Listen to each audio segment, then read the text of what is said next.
Well, the African Soccer Fiesta, known as African Cup of Nations, AFCON 2023, is here. And all the footballers, the best footballers in Africa are on display. And you cannot take anything away from African football because the fiesta going on is parading the best of stars and the best of soccer. Welcome to Platform Media International. My name is Joe Ehizode. With me today is Bobson Sesay, Sierra Leone ex-international, now a coach in British Columbia. Bobson, how are you? I'm doing very good, thank you. How are you? I'm good, Bobson. Like we predicted last time, the fireworks is on. And you see, we said it here that we bring all the bits and news behind the news to all our teaming supporters across the globe. Côte d'Ivoire versus Guinea-Bissau, 2-0. Yes, 2-0. The host won. Egypt, Mozambique, 2-2. Egypt, as a matter of fact, struggled to the finishing line. Scored the last-minute penalty by the acclaimed Mohamed Salah. Nigeria versus Equatorial Guinea, 1-1. And finally, Ghana versus Cape Verde. Ghana lost 1-2. Bobson, there's no superpower in African soccer anymore. Well, as I mentioned the last time, it's the toughest tournament that people underestimate, and now this is only the first few games that I've played, and so far we have seen a lot of surprises. And surprises mean our so-called superstars, you don't even notice them on the field. Okay, so what has happened that the minors, we used to call them the minors, have caught up so easily with the big nations? What is that? Because all the nations we see, Côte d'Ivoire, Ghana, Egypt, Nigeria, all the superstars are playing outside Africa. And they are claimed to be one of the best in Europe. So why have these nations, Cape Verde, Guinea-Bissau, Mozambique, Equatorial Guinea, caught up with the big nations in Africa? Because let me give an example, Egypt, Nigeria, all those teams, they have superstars. And the teams that are doing very good right now, as I mentioned, every team is capable of beating each other. Look like a team like Mozambique. They play as a team, and I was looking at their lineup. There's no superstars. And those guys, the way they played today, I was very impressed. Bobson, remember that I told you about Nigeria Super Eagles. I still maintain it, that they will not be the first two. Now I realize that CAF is saying 3 will qualify. Yes. But if it were to be 2, I will promise you that Nigeria is not going. But today is 1-1 against Equatorial Guinea. But Boston, let me tell you something. Like I keep saying, since Nigeria started winning the Nations Cup, 1980, 1994, 2013, there is a sprinkler of home-based players. As a matter of fact, in 1980, I think we had just 1 or 2 professionals, Godwin Odie, who came, and perhaps Okesima was still a local player. In 1994, we had local players, Aloy Agu, Wilfred Agbonovare was already in Spain then, but we have local players that with Clement Westerhoff. As a matter of fact, when he was building all those teams to the Nations Cup and the World Cup, most of those players who went to 1994, they were local players.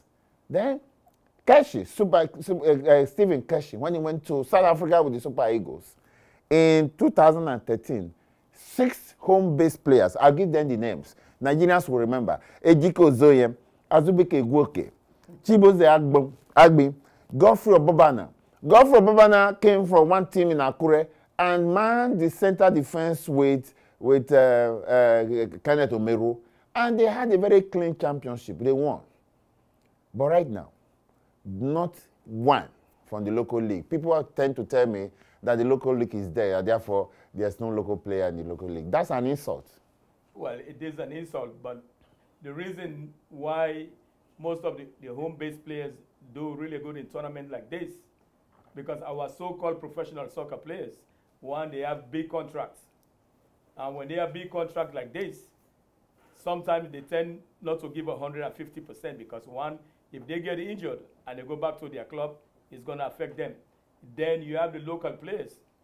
These guys, they're looking for contract. They're looking for, pretty much, they're looking for jobs. So when you put these guys on the field, not only they're going to give 150%, they're going to make sure that they excel to the point where scouts and coaches out there, when they see them play, guess what? Somebody's going to pick them up. The AFCON Championship is not a parade of stars. Neither are they going for beauty contests. It's for us to win. So if the local players bring the cup home, why not accept it? So why go for players that are not motivated, players that are that don't want to break their legs, those are players that are not committed? Why bring them to the championship? Because you played soccer before. Why are the local players treated with ignominy? No, because now soccer is business. And business in the sense wherein if you bring the superstars that are well known, then guess what? A lot of people come and watch. Example, when our so-called superstars arrive in Africa, everybody want to see them. Everybody is running after them. What about our local stars? They walk past, you don't even notice them. So that's the reason why when we bring in our foreign-based players, the volume of our level goes up, but the standard of play normally just average playing. Okay, let's go down to specifics. Yeah. Now, you saw what I'm saying about giving the platform to new players. Alhassan Yusuf of the Nigeria Super Eagles is an unknown quantity. As a matter of fact, he was not going to the Nations Cup until he got injured. Bobson, who was one of the best players in the Super Eagles team today? Well, Yusuf was the best player because he was controlling everything, and from what I saw today, the way he was playing, when he get injured, then Nigeria have a little problem. It goes to qualify my argument that new players should be given the chance to excel and not relying on superstars. Well, the reason why we rely on the superstars because they are talking about Osimhen. Osimhen is a proven goal scorer.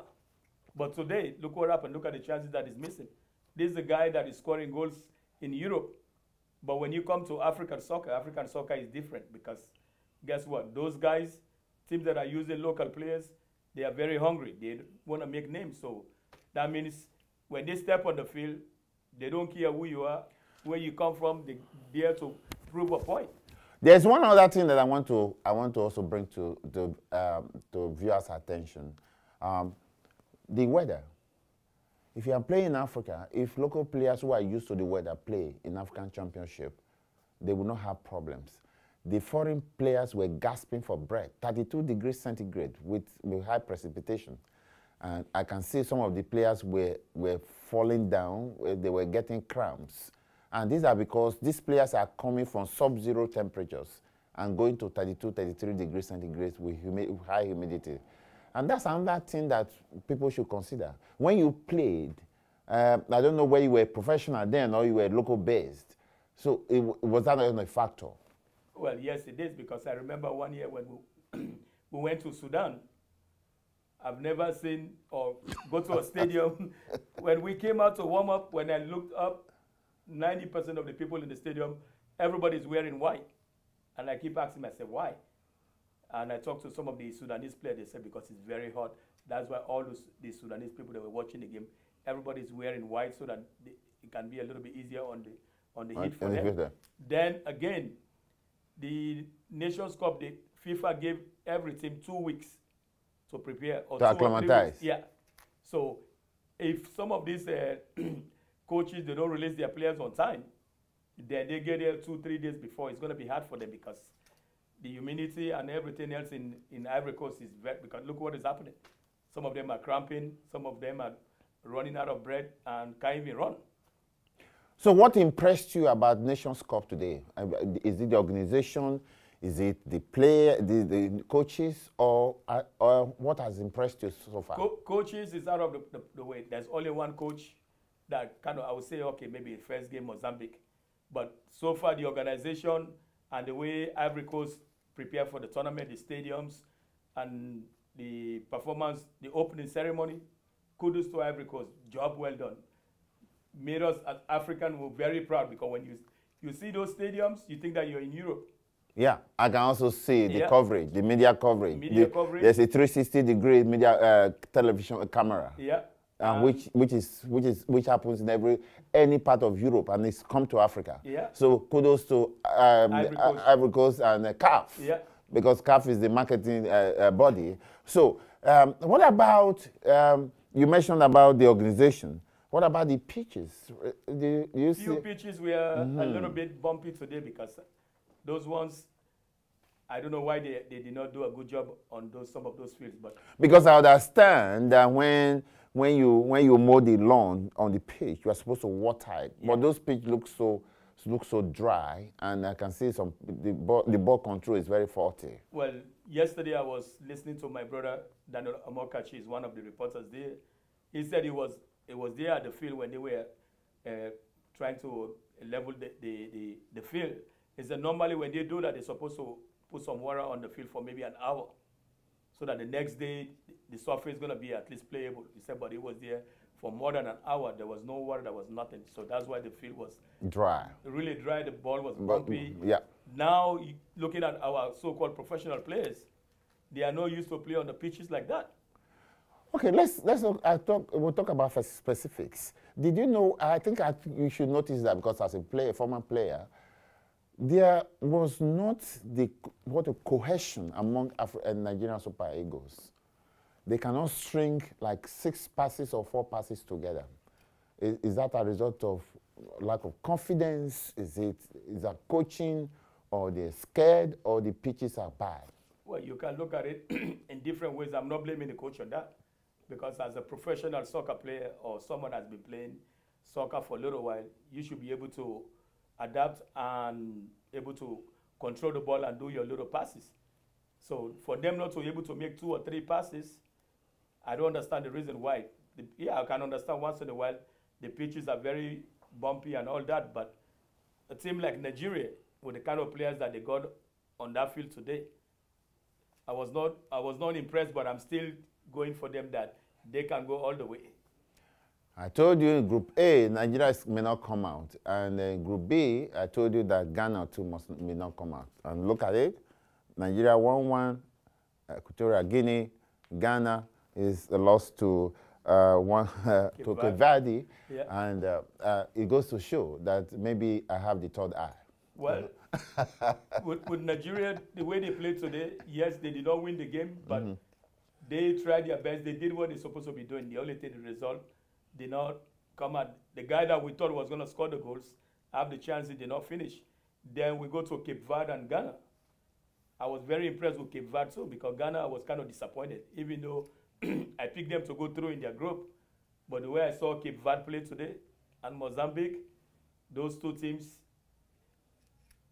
it's good that 3 teams going to go through from their group. Are the players motivated? What did you see in their body language? Which team are we talking about? I'm talking about Egypt, Ghana, Nigeria. Well, Egypt is out of the question because our so-called superstar, Mohamed Salah, I was watching the game. This guy's supposed to be a forward. An engine room. And he was, what was he doing? He was leaving his position, coming down to the midfield. And I said, why is he coming to play center mid when he's supposed to be up there playing as a midfield? And nobody noticed this guy. The only time we noticed him when they were down 2-1 and they got a PK and he went and took it. Bobson, I tell you, the tournament becomes sweeter for viewers when there are surprises. African Cup of Nations 2023 or 2024, this is the 2023 edition, and that's why I called AFCON 23, although we're playing in 2024, is a splendor of surprises. It's a platform of surprises. That's why it's becoming interesting and captivating. Ghana 1, Cape Verde 2, Nigeria 1, Equatorial Guinea 1, Egypt 1, Egypt 2, Mozambique 2. There's no big boy amongst the National Cup anymore. We want to see more surprises, so it become more interesting.